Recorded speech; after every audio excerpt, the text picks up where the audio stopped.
Parks and horti culture agency Lahore کے زیر اہتمام سالانہ گل داودی نمائش کا آغاز ہو گیا۔ سینئر صوبائی وزیر مریم اورنگزیب نے خوبصورتی، رنگوں اور خوشبوؤں سے سجی اس نمائش کا افتتاح کیا۔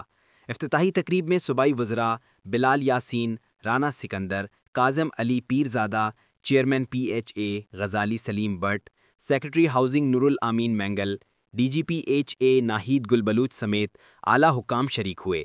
گل داودی نمائش 2025 میں 200 اقسام کے گل داودی کے علاوہ میری گولڈ کے پھول بھی رکھے گئے ہیں۔ نمائش میں سبز لالی پرچم کو برقی روشنیوں سے روشن کیا گیا ہے۔ اس کے علاوہ لگایا گیا سنو کارنر سرد موسم کے خوبصورت مناظر کی منظر کشی کر رہا ہے۔ فوڈ پوائنٹس، سیلفی پوائنٹ بھی نمائش کا حصہ ہیں۔ افتتاحی تقریب میں آنے والوں کا استقبال خوشبو، رنگوں کے ساتھ موسیقی کی دلکش دھنوں سے کیا جا رہا ہے۔ سرد موسم کے باوجود شہریوں کی نمائش میں بھرپور دلچسپی دیکھنے میں آئی۔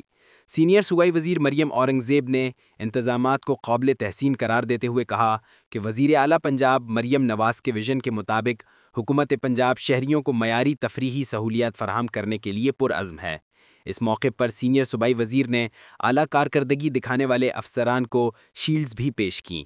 سینئر صوبائی وزیر نے عوام سے اپیل کی کہ وہ جیلانی پارک کا رخ کریں اور اس رنگا رنگ نمائش سے لطف اندوز ہوں۔